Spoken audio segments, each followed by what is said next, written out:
Hello, during this presentation I'll be explaining what health promotion is.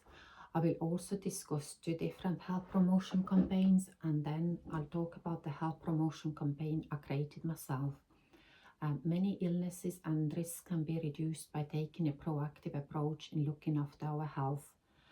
By providing information and support to those in need, health campaigns can provide people with relevant tools and guidance towards healthier living.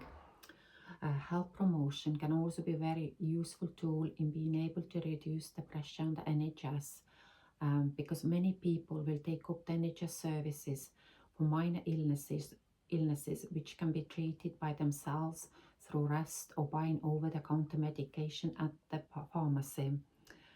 Also, health promotion campaigns can be very beneficial in educating individuals to avoid hazards and diseases, and contracting certain illnesses can be reduced with the correct precautions.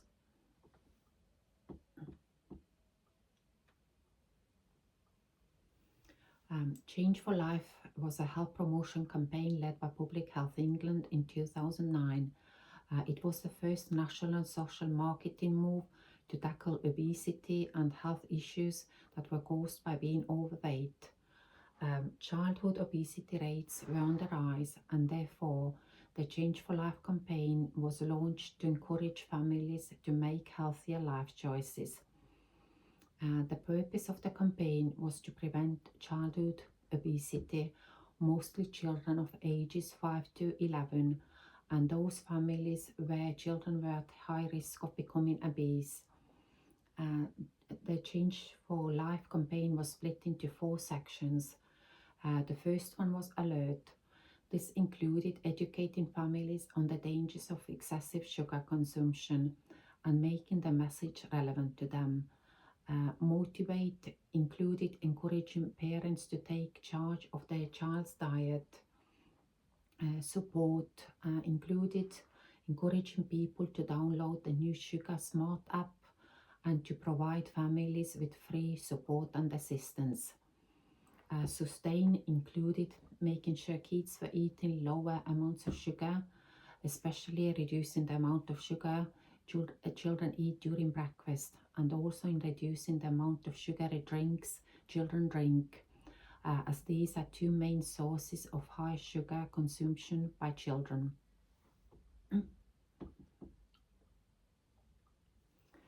According to Public Health England, children consume more than 11 grams of sugar at breakfast time alone, and by the end of the day they exceed their recommended sugar amount by 3 times.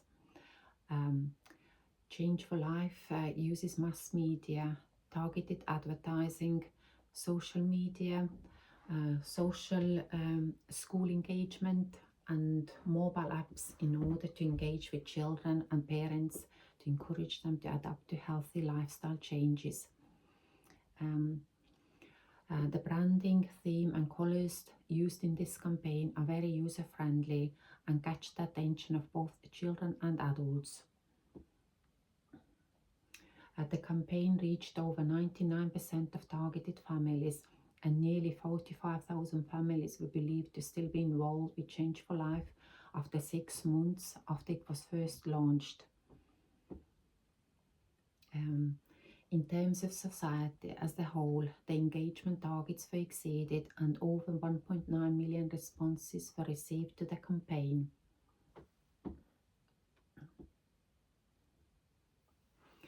Better Health was another Public Health England-led campaign and was launched in 2020. The idea behind this campaign was to encourage adults to make better life choices regarding their health by losing weight, getting active and stopping smoking. This campaign was launched during the COVID-19 pandemic, as data was suggesting that obese people were more likely to fall seriously ill from COVID-19 compared to those with a healthier BMI. The Better Health campaign had a slogan, "Let's do this." This was meant to encourage those who had been inactive due to the lockdowns that followed when COVID-19 was first announced in the UK. The Better Health campaign had 4 main goals as well. First one was lose weight. As obesity levels were rising and because of the underlying health conditions such as type 2 diabetes, serious hospitalizations because of COVID-19 were on the rise. So adults were encouraged to lose weight if they were overweight. Second one was quit smoking. Better Health released a fact saying if an individual made it 20 days without smoking, they were 5 times more likely to quit. Get Active encouraged adults to exercise every day and complete the Couch to 5K or Active 10 through using these apps. Drink less. Encourage those to reduce the amount and strength of alcohol individual drink. Better Health provided different apps to encourage and support individuals with goals to become healthier. Those apps were NHS Weight Loss Plan app, NHS Quit Smoking app, Couch to 5K app, as I mentioned before, and Drink 3 Days app. Along with these apps, Better Health use social media promotions and release facts and supporting information on the NHS website for people to view.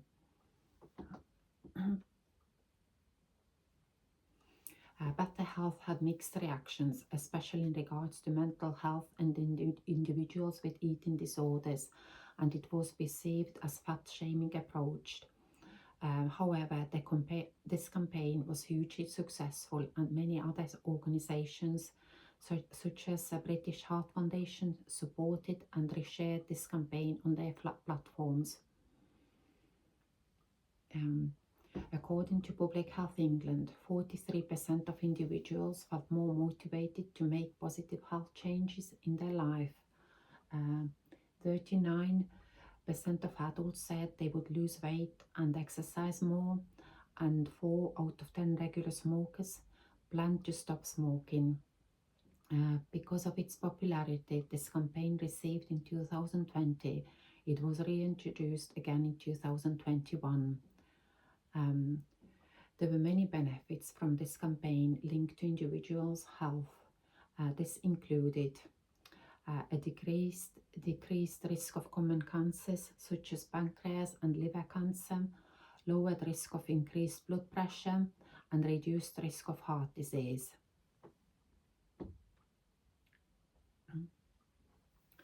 The health promotion model, or in short HPM, is based on the idea that people's experiences affect their health outcomes.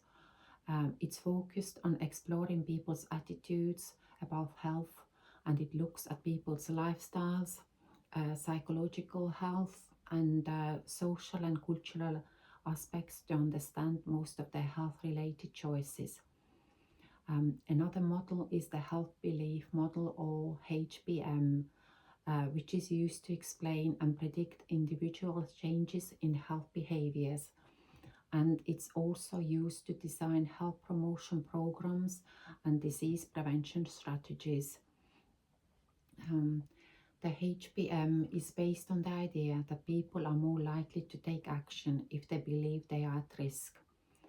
Some of the factors considered include how likely someone thinks they are to get a condition, how serious someone thinks a condition is, and how beneficial someone thinks taking action will be, and what triggers someone to take action. While the HBM is often used to design interventions for disease prevention, for example, encouraging vaccinations, by addressing perceived risks and emphasizing benefits of preventative actions, the HBM can be linked to promoting broader healthy lifestyle changes, like regular exercise and healthy eating. Specifically in the context of chronic diseases, HBM has proven useful for its holistic approach to promote health, because it addresses factors such as personal development. While the HBM has been found beneficial for understanding individual beliefs and perceptions which influence health behaviors. However, the HBM doesn't engage emotion, and also social and other influences such as culture are ignored. This is because HBM neglects how emotions like anxiety or fear can influence health practices, as well as not considering social norms and peer pressure and health behaviors across diverse societies where cultural values and benefits can have a significant impact on health behavior.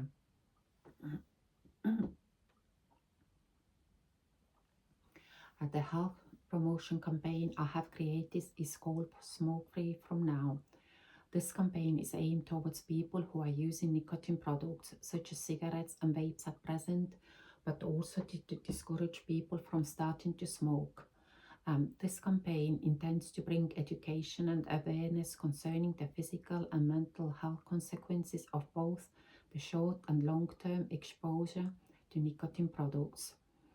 The rationale between the health campaign Smoke Free From Now comes from the progressively disturbing levels of young people deciding to use nicotine-containing products, most commonly used sweet-flavored e-cigarettes or vapes.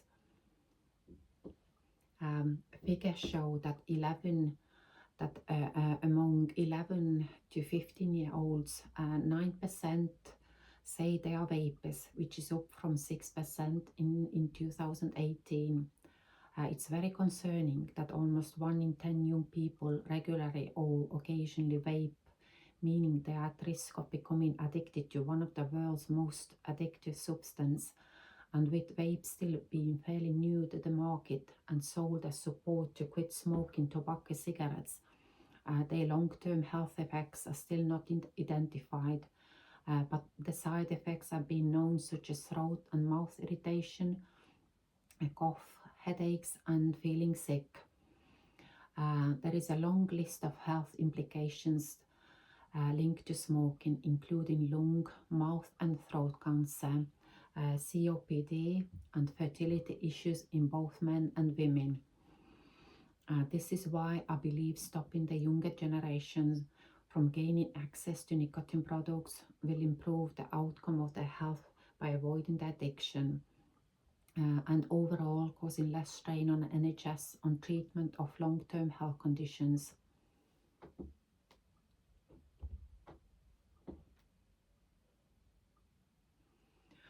Stages of change mode, also known as the transtheoretical model, describes the method by which people overcome addiction through small phases, eventually leading to change in actions. The stages in relation to smoking are pre-contemplation.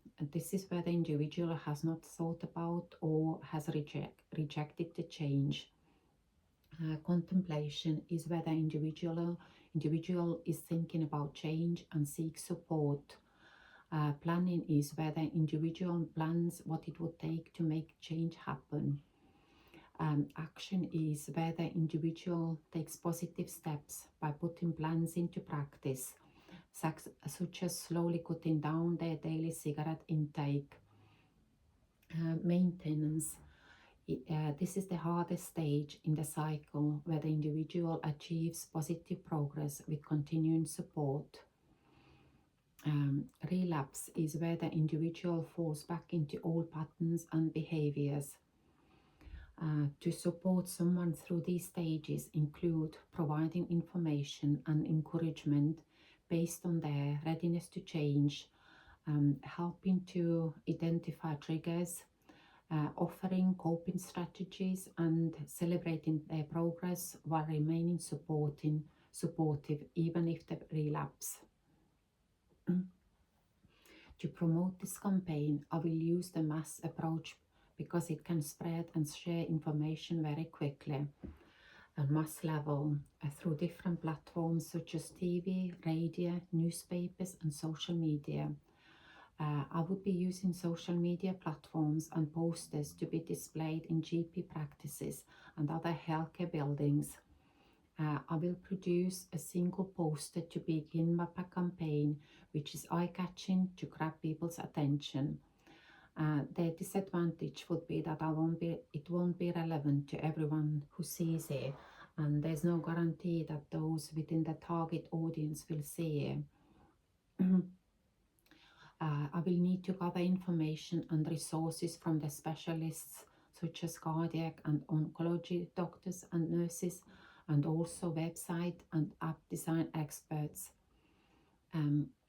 Regarding the time frame, I would expect the development and production of Smoke Free From Now campaign to take around 2 years, with annual breakdown to determine how effective the movement has been and where modifications and enhancement are required.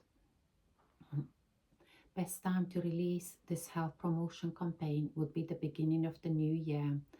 This is because people associate the new year with a fresh start, and it can be a good opportunity to leave smoking behind. An effective way to determine the effectiveness of the Smoke Free From Now campaign would be in evaluation. Before the campaign goes live, I will fully evaluate all of the campaign's materials to ensure all of the information is factually correct and relevant.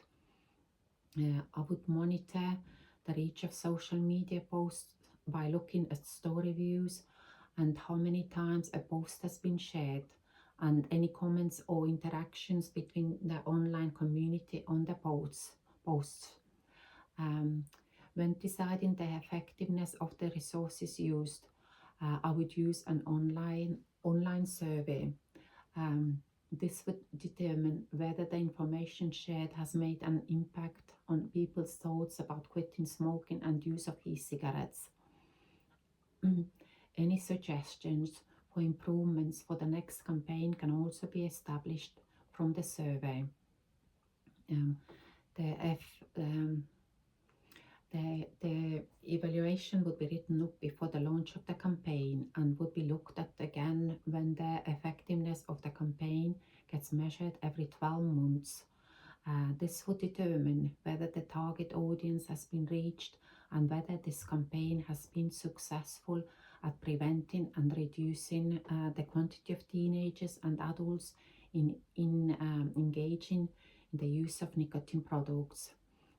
Obtaining feedback is fundamental in identifying how the campaign has been received and what needs adjusting to suit the requirements of all individuals. Thank you.